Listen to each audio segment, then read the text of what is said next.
APSRTC MD Madireddy Pratap మీడియాతో మాట్లాడుతున్నారు. ప్రత్యక్ష ప్రసారం ద్వారా చూద్దాం. నార్మల్ ఆపరేషన్స్ అన్ని షట్ డౌన్ చేసి కొన్ని ప్రత్యేకమైనటువంటి అత్యవసరమైనటువంటి సర్వీసులు మాత్రమే మనం రన్ చేస్తున్నాం. అంటే మున్సిపల్ సిబ్బందిని ఒక ప్లేస్ నుంచి ఇంకో ప్లేస్కి చేరవేయటానికి, కొన్ని ప్రాంతాల్లో కూరగాయల్ని ప్రజలకు అందుబాటులో తీసుకురావడానికి, కొన్ని ప్రాంతాల్లో ఫ్రూట్స్, వెజిటబుల్స్ అనే హార్టికల్చర్ ప్రోడక్ట్స్ని రైతుల దగ్గర నుంచి సేకరించి కస్టమర్స్కి అందుబాటులో తీసుకురావడానికి, మన రాష్ట్రంలో సుదూర ప్రాంతాలకు కాలినడకన మైగ్రెంట్ లేబరు వెళ్ళకూడదని, వారికి ఆసరాగా హ్యుమానిటేరియన్ దృష్ట్యా నిలబడాలని ముఖ్యమంత్రి గారు ఒక నిర్ణయం తీసుకున్న వెనువెంటనే ఆర్టీసీ బస్సుల్ని అన్ని చెక్ పోస్టుల దగ్గర అందుబాటులో ఉంచాం. వారిని వాళ్ళ శిబిరాలకి, దగ్గరలో ఉన్న శిబిరాలకి జాయింట్ కలెక్టర్స్ ఎటువంటి ప్రాంతానికి తీసుకెళ్ళమంటే ఆ ప్రాంతానికి తీసుకెళ్ళటానికి 24 అవర్స్ మన ఆర్టీసీ బస్సుల్ని అన్ని చెక్ పోస్ట్ ప్రాంతాల్లో అందుబాటులో ఉంచాం. అది మీరు గమనిస్తూనే ఉన్నారు.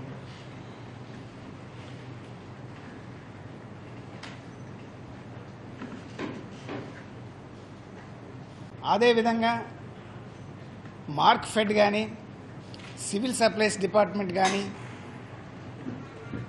ఏపీ సీడ్స్ డిపార్ట్మెంట్ కానీ, ఏపీ ఆగ్రోస్ కానీ, మన ప్రధాన జీవనాధారమైన అగ్రికల్చర్ యాక్టివిటీస్కి వెన్నుదన్నుగా నిలబడేటువంటి ఈ ఆర్గనైజేషన్స్కి టెండర్ వేస్తే ట్రాన్స్పోర్ట్ సర్వీసులు కూడా అందుబాటులో లేని పరిస్థితుల్లో సీట్లు తీసేసి మా దగ్గర పాతకాలంలోంచి ఉన్నటువంటి డీజీటీలు అంటే డిపో మెటీరియల్ ట్రాన్స్పోర్ట్కి ఉన్నటువంటి పాత వాహనాలను ఉపయోగించి ఈ అత్యవసరమైనటువంటి సరుకు రవాణాలో ఆర్టీసీ భాగస్వామ్యం, మీరందరూ ఆర్టీసీ భాగస్వామ్యాన్ని మీరందరూ ప్రజల ముందు పిక్చర్స్ తోటి చూపించారు.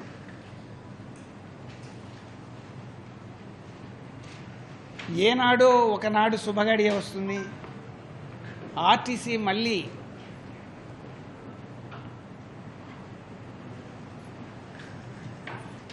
రోడ్డు మీదకి వస్తుంది, ఆర్టీసీ బస్సు ప్రజలకు అందుబాటులో వస్తుందనేటువంటి ఆలోచనతో మేము చాలా రోజుల నుంచి ప్రిపేర్ అవుతున్నాం. ఈ రోజుకి ఈ ప్రిపరేషన్లో మనము వేరియస్ ప్రాంతాల్లో, ఇది ప్రపంచం మొత్తం వచ్చినటువంటి వైరస్ కాబట్టి కొన్ని దేశాలు, రాష్ట్రాలు కొద్దిగా బెటర్గా ఎదుర్కొన్నాయి కాబట్టి వాళ్ళ యొక్క లెసన్స్ మనం నేర్చుకోవాలనే ఉద్దేశంతో నేను వరల్డ్ బ్యాంక్ వాళ్ళని సంప్రదించి చైనాలో బీజింగ్, షాంఘైలో బస్సు సర్వీస్ నడుస్తుంటే వాళ్ళు ఏ విధంగా నడుపుతున్నారు అనేటువంటి కేస్ స్టడీస్ తెప్పించుకున్నాను. ఆ కేస్ స్టడీస్ని మనం మదనం చేశాం. వాటిల్లో ప్రధానమైనటువంటి ఒక సారాంశం ఏంటంటే, కండక్టర్ని బస్సులో పెడితే, ఆన్ బోర్డు కండక్టర్ని పెడితే అతను ఒక సూపర్ స్ప్రెడర్గా పనిచేస్తాడు.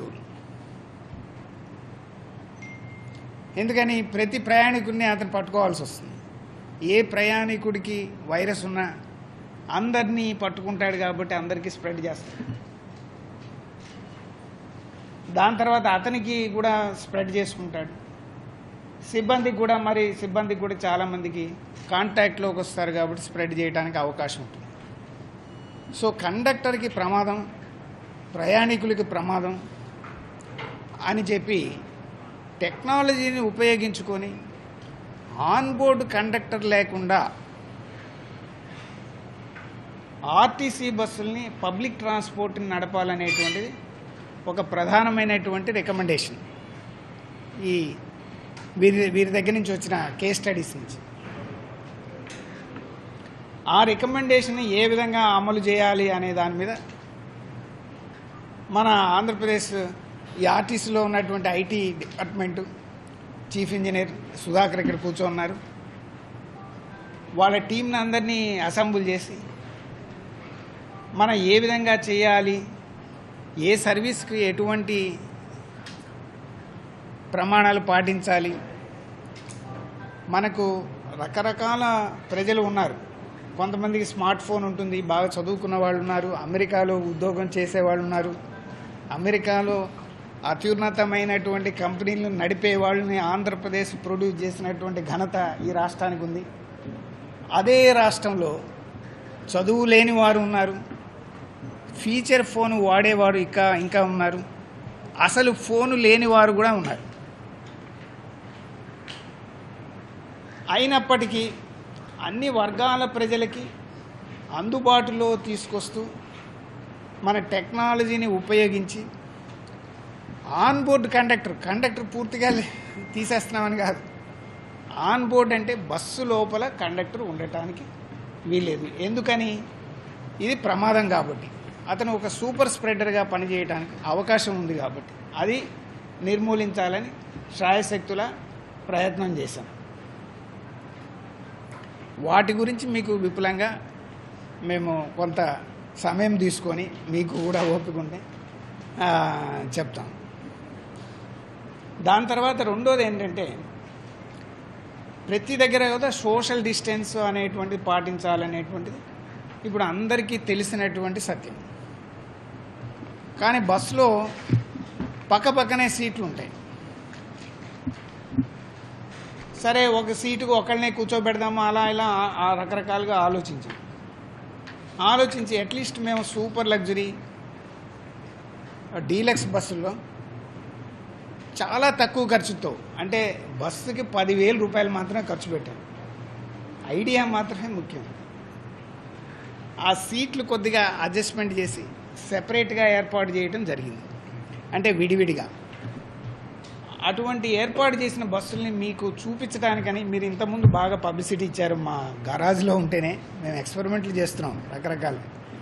మీరు కొంతమంది అడ్వెంచరస్ పీపుల్ పోయి ఆ గరాజ్లో సరిగ్గా లేకపోయినా దాన్ని తీసుకొని ఫోటోలు తీసుకొని ప్రచారం చేశారు. ఆ ప్రచారానికి స్పందించినటువంటి మన నైబరింగ్ స్టేట్ తమిళనాడు వారు కూడా దీన్ని ఇంప్లిమెంట్ చేస్తున్నారని మీకు మనవి చేస్తున్నాం. అది మీ గొప్పతనం. ఇప్పుడు పూర్తి అయినటువంటి కొన్ని బస్సుల్ని, ఈ సీటింగ్ అరేంజ్మెంట్స్ని కొద్దిగా మార్పు చేసినటువంటి బస్సుల్ని ఇక్కడ మీకోసం ప్రదర్శనలో పెట్టాం. సో అది మీరు చూడొచ్చు.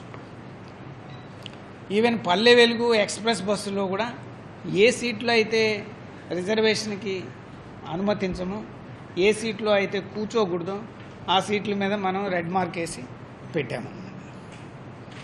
సో అది కొంత మటుకు ఏంటంటే సీట్ రీఅరేంజ్మెంట్ ద్వారా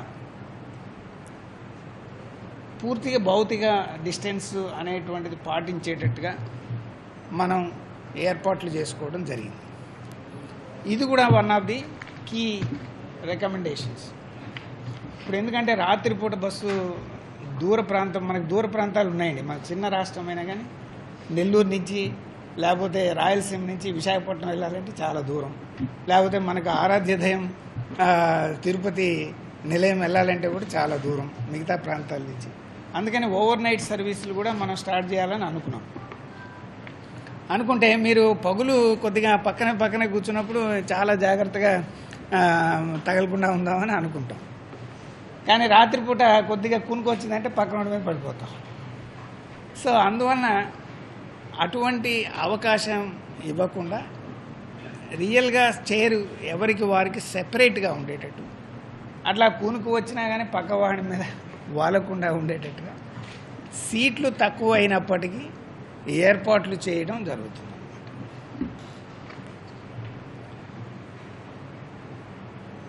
సరే, దాని తర్వాత one of the strongest recommendation medical community ఇవ్వడం ఏంటంటే, ఈ వైరస్ మన యొక్క నోట్లోంచి వచ్చే లాలాజలం తుంపర్లు లేకపోతే తుమ్ములు వస్తే ఆ తుమ్ముల్లోంచి వచ్చేటువంటి తుంపర్లు ద్వారా పక్క వ్యక్తి మీద పడినప్పుడు ఆ వ్యక్తి చేతి ద్వారాను ఇంకో ద్వారాను మళ్ళీ అతను ముక్కు మీద మూతి దగ్గర పెట్టుకున్నప్పుడు మాత్రమే స్ప్రెడ్ అవుతుందనేది మనం ఇప్పుడు దాకా తెలుసుకున్నటువంటి సైంటిఫిక్ సత్యం. సో దానికి ఎఫెక్టివ్గా మనకి కాపాడుకుంటానికి ఈజియెస్ట్ సొల్యూషన్ వరల్డ్ వైడ్ చెప్పింది ఏంటంటే మూతికి ఈ మీరు ఇంట్లో తయారు చేసిన గుడ్డతో తయారు చేసుకున్నటువంటి మాస్క్ కానీ లేకపోతే ఇలాంటి మాస్కులు కానీ పెట్టుకుంటే చాలా మటుకి మీకు భద్రంగా ఉంటుంది, పక్కన వారికి కూడా భద్రంగా ఉంటుంది అనేటువంటిది రికమెండేషన్ ఇచ్చారు. ఇప్పుడు చూస్తుంటే మీలో కూడా చాలామంది ఆల్మోస్ట్ యూనివర్సల్గా ఈ మాస్కులు పెట్టుకున్నందుకు చాలా ధన్యవాదాలు. అదేవిధంగా బస్సు ఎక్కినప్పుడు ప్రయాణం చేసేటప్పుడు ప్రతి వారికి ఖచ్చితంగా మాస్క్ పెట్టుకోవాలనేటువంటి నిబంధన విధించడం జరుగుతుంది. ఎందుకని ప్రయాణికుల సేఫ్టీ, సిబ్బంది సేఫ్టీని దృష్టిలో పెట్టుకుంటాం. కొంతమంది ఒకవేళ మర్చిపోయి వస్తే బస్ స్టాండ్లోనే ఎక్కించుకుంటాం కాబట్టి బస్ స్టాండ్లో ఉన్నటువంటి అన్ని స్టాల్స్లో ఈ మాస్కుల్ని అందుబాటులో పెట్టి మార్కెట్ ధరకి అంటే 10 రూపాయలకు మించకుండా అమ్మాలి అని చెప్పేసి మేము ఆ బస్ స్టాండ్లో ఉన్న స్టాల్ ఓనర్స్ అందరికీ కమ్యూనికేట్ చేశాం. దాని తర్వాత ఒకవేళ చేతులకి పొరపాటున ఏదైనా సర్ఫేస్ మీద వస్తే మనకు ఈ వైరస్ చేతి మీదకి వస్తుంది. చేతి మీద చర్మం ద్వారా మన లోపలికి వెళ్ళదండి, వీఆర్ సేఫ్. ఓన్లీ చైన్ ఎప్పుడైతే ముక్కు దగ్గర పెట్టుకుంటామో మ్యూకస్ మెంబ్రెయిన్ అంటారు. ఆ మ్యూకస్ మెంబ్రెయిన్ ద్వారా ACE2 అనేటువంటి రిసెప్టర్ ద్వారా సెల్లోకి లోపలికి వెళ్ళిపోతున్నాం. అవి మ్యూకస్ మెంబ్రెయిన్లో ఉంటుంది, అంటే కన్ను, దాని తర్వాత ముక్కు, నోరు, ఇవన్నీ మ్యూకస్ మెంబ్రెయిన్స్, అక్కడ లిక్విడ్ వస్తూ ఉంటుంది. ఆ సెల్స్ ద్వారానే మనకి బాడీ లోపలికి వెళ్తుందని మనకు తెలిసింది. ఇప్పుడు సైంటిఫిక్గా ఎస్టాబ్లిష్ చేసిన ఫ్యాక్ట్. అందువలన డాక్టర్స్ రికమెండేషన్ ఏంటంటే ఫ్రీక్వెంట్గా మీరు ఒకవేళ ఈవెన్ వైరస్ ఉన్నటువంటి సర్ఫేస్ మీరు పట్టుకున్నా, మీ చేతి మీదకి వైరస్ వచ్చినా సోప్ వాటర్తో కానీ ఏదైనా సరే డిస్ఇన్ఫెక్టెంట్ తోటి మీరు చేతితో కడుక్కుంటే ఆ వైరస్ అట్లా చనిపోతుంది. సో దాని తర్వాత కొద్దిగా ఒకవేళ పొరపాటున మనకు తెలియకుండానే మనం ముట్టుకుంటూ ఉంటాం, మన మొహాన్ని ముట్టుకున్నా కానీ మనకి ఏం కాదు అని చెప్పారు. అందువలన మేము ప్రతి బస్ స్టాండ్లో ఆర్ బస్సు ఎక్కే ముందు ఈ శానిటైజర్ సదుపాయాలు కలుగజేస్తాం. సో అందువల్లనే మనం ఏంటంటే ఇక్కడ నేను ఇంతకుముందు ప్రెస్ కాన్ఫరెన్స్లో కూడా చెప్పా, స్టార్టప్స్ వాళ్ళ యొక్క వాళ్ళు డెవలప్ చేసే పరిజ్ఞానాన్ని మనం ఉపయోగించుకుంటామని వాళ్ళని వెల్కమ్ చేస్తూ కూడా నేను మీ ద్వారా ప్రజలకు పిలుపునిచ్చాను. ఇది ఒక ప్రొఫెసరు హరిప్రసాద్ అని చెప్పి వారు తయారు చేశారు. ఇది ఎలక్ట్రికల్ డిపార్ట్మెంట్లో ప్రొఫెసర్ ఇక్కడ మన విజయవాడలో. అందువల్ల ఇటువంటి ఇదేంటంటే మనం ఎక్కడ చేతితో పట్టుకొని ఇలా నొక్కకర్లా, ఆటోమేటిక్గా చేయి పెట్టగానే డిస్పెన్స్ చేస్తుంది. అందువల్ల ఇటువంటి యంత్రాలని మన బస్ స్టేషన్స్లో, పెద్ద పెద్ద బస్ స్టేషన్స్లో అందుబాటులో ఉంచాలండి. అప్పుడు బస్సు ఎక్కే ముందు కొద్దిగా చెయ్యి ఇలా పెట్టారనుకోండి వచ్చేస్తుంది. సో మీరు కొద్దిగా శుభ్రం చేసుకుంటారు, అప్పుడు ఎక్కుతారు.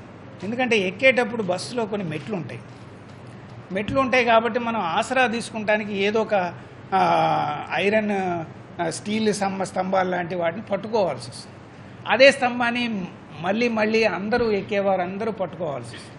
అందుకని ముందుగైనా శానిటైజ్ చేసుకుని, ఒకవేళ మనకు పర్టికులర్ పర్సన్కి ఉన్నప్పటికీ ఆయన శానిటైజ్ చేసుకున్నాడు అనుకోండి, ఆ చేతులు శుభ్రంగా ఉన్నాయి కదా, ఆ శుభ్రంగా ఉన్న దాంతో దాన్ని పట్టుకున్నాడు అనుకోండి, అట్లీస్ట్ స్ప్రెడ్ చేయడానికి తక్కువ ఆస్కారం ఉంటుందనే ఉద్దేశంతో బస్సు ఎక్కే ముందు మాస్క్ ధరించి ఉండటమే కాకుండా ఈ శానిటైజర్ని ఉపయోగించి ఒక్కసారన్నా చేతులు కడుక్కుని శుభ్రం చేసుకుని ఎక్కాలనేటువంటిది మా సూచనగా దానికి తగినటువంటి ఏర్పాట్లు మేము చేస్తున్నామని మీకు మనవి చేస్తున్నాం.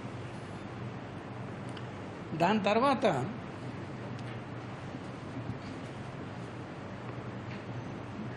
క్యాష్ హ్యాండ్లింగ్ అనేటువంటిది ఒక కూడా విచిత్రమైనటువంటి ప్రమాదంగా ఏర్పడింది. కానీ లక్కీగా నెంబర్ ఆఫ్ సైంటిఫిక్ ఇన్వెస్టిగేషన్స్లో పేపర్ ద్వారా లీస్ట్గా ప్రయాణం చేస్తుందని, అంటే కొంతమంది మొదట్లో మనం భయపడిపోయి న్యూస్ పేపర్ చదవటం కూడా మానేశాం.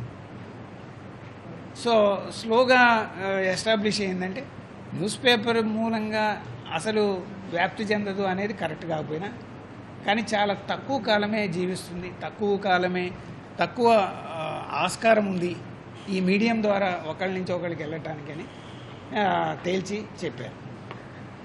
కాబట్టి క్యాష్ ముట్టుకోవడం మూలంగా అంత ప్రమాదం లేనప్పటికీ, కానీ మన యొక్క పద్ధతులు, మనం కొన్ని పద్ధతులు వాడతాం.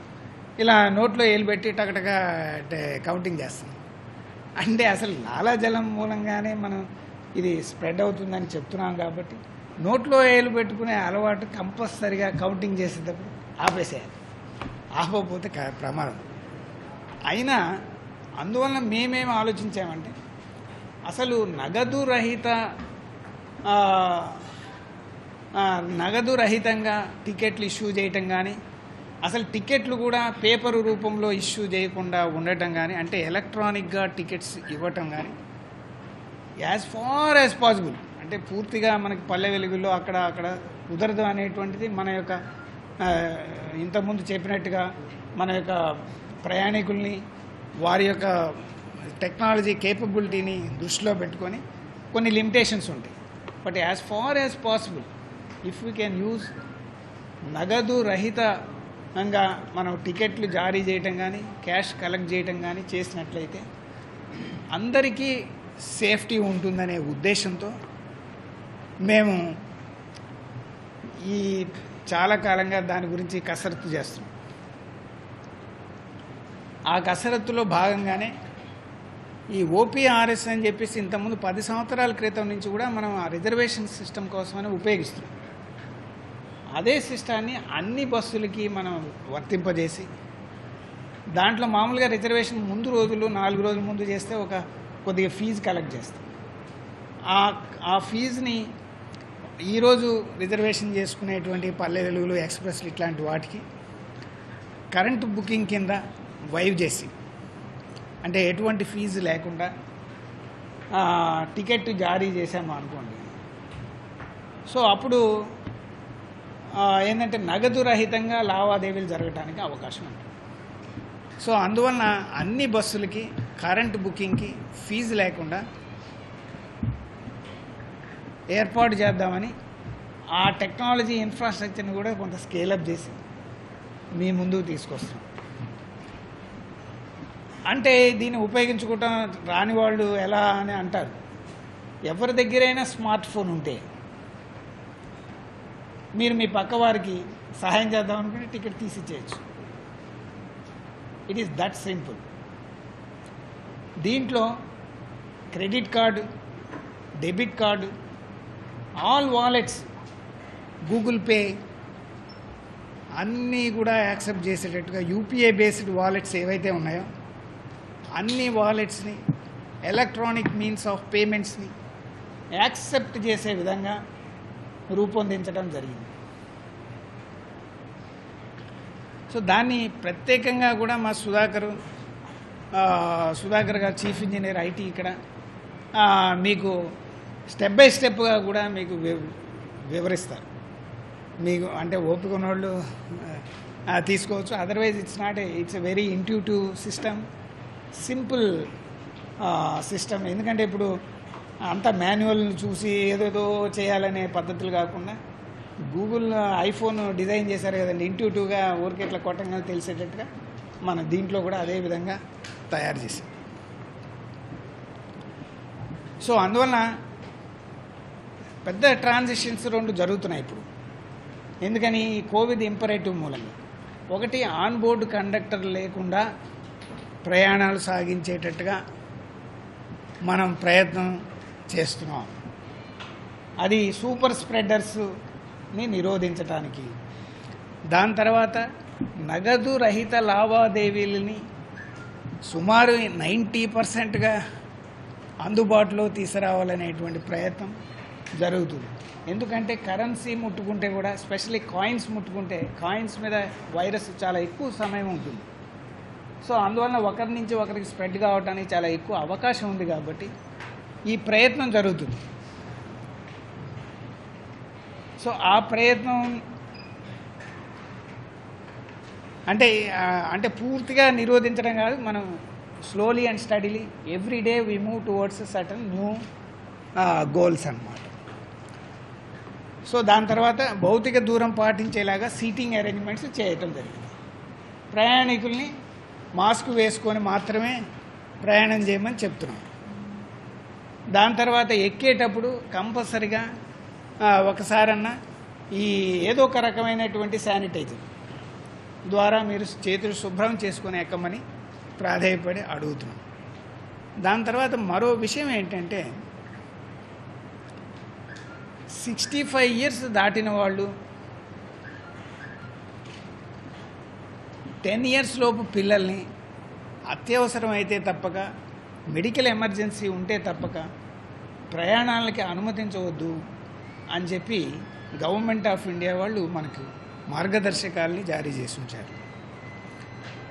అందువలన మేము కూడా అంటే పూర్తిగా నిషేధించదలుచుకోలేదు, కానీ కొద్దిగా డిస్కరేజ్ చేస్తామని చెప్పి, అంటే వారు కూడా అటువంటి వారికి మనం ఏంటంటే అత్యవసరం అయితే తప్పక కొద్దిగా రెస్ట్ తీసుకొని వాడి గమ్యస్థానానికి వెళ్ళడానికి అవకాశం ఉంటుంది. అప్పుడు ఆ టైంలో ఎవరో ఒకళ్ళు అలా ఉంటారు కాబట్టి ప్రయాణికుల మటుకి పర్మిట్ చేస్తామని పోలీసు వారు కూడా మాకు హామీ ఇచ్చారు. అంటే వాళ్ళు ఇప్పుడు మనం డ్రాప్ చేసామనుకోండి, వాడు ఇంటికి వెళ్ళాలి, ఎలా వీలున్నంత మటుకు మేము కూడా ఒకవేళ అక్కడక్కడ వాళ్ళ దగ్గర ఆపడానికి కూడా ప్రయత్నం చేస్తాం. ఎందుకంటే ఎర్లీ మార్నింగ్ అసలు ఏమీ ట్రాఫిక్